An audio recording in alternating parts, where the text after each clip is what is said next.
Ulam natin for tonight is corned beef na may broccoli.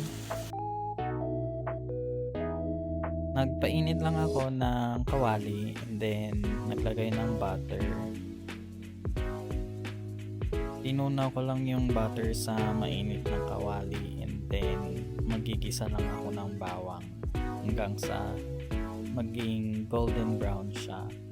Isa kasi sa mga pinaka-challenging part ng daily life natin is mag-isip kung ano yung uulamin.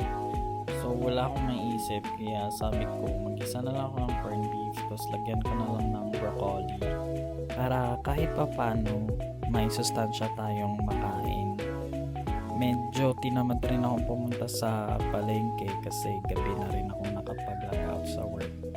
Kaya bumili na lang ako ng broccoli dun sa may kabilang kanto.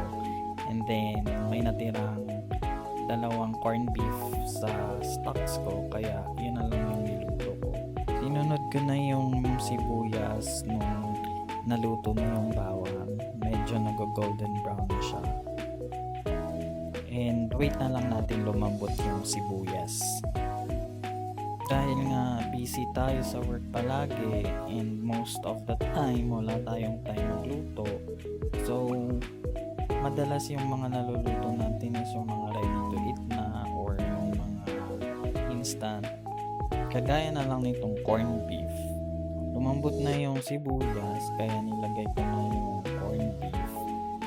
2 piraso or 2 lata na ng corned beef yung nilagay ko kasi yung sobra pwede ko pang baunin kinabukasan sa work. Minsan lang naman tayo nag-instant or nagdedelata. And when I do, I see to it na nilalagyan ko siya ng mga gulay-gulay para kahit pa paano naman may nutrients akong makukuha sa mga canned goods o mga instant foods na kinakain ko. So halu-haluin lang natin ito hanggang sa matunaw yung sebo niya o yung taba ng baka. Nilagyan ko na rin pala siya ng paminta pang added flavor na rin. Hindi ko na siya lalagyan ng asin tsaka bechin kasi super dami na ng preservatives and mga pampalasa niyan for sure. So tatakpan ko lang siya ng siguro mga 1 to 3 minutes para lang ma-evaporate or maluto yung corned beef. After couple of minutes, chinek ko na siya if pwede na siyang lagyan ng gulay. And mukhang okay naman na yung consistency niya. Gusto ko kasi sa corned beef kapag yung purong corned beef lang siya is yung medyo dry siya and wala na siyang sauce or mantika or something. And since lalagyan ko siya ng gulay, I think okay na yung ganito. May konting sauce pang natitira para naman maluto yung broccoli.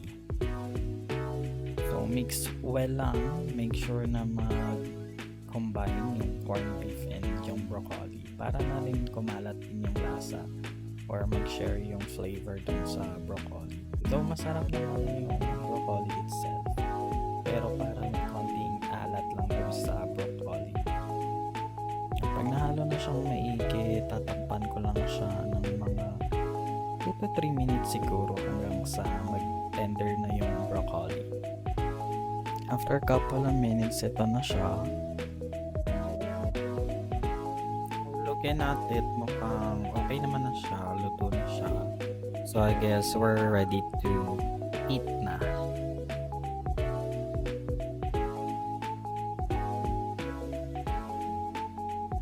Itadakimasu!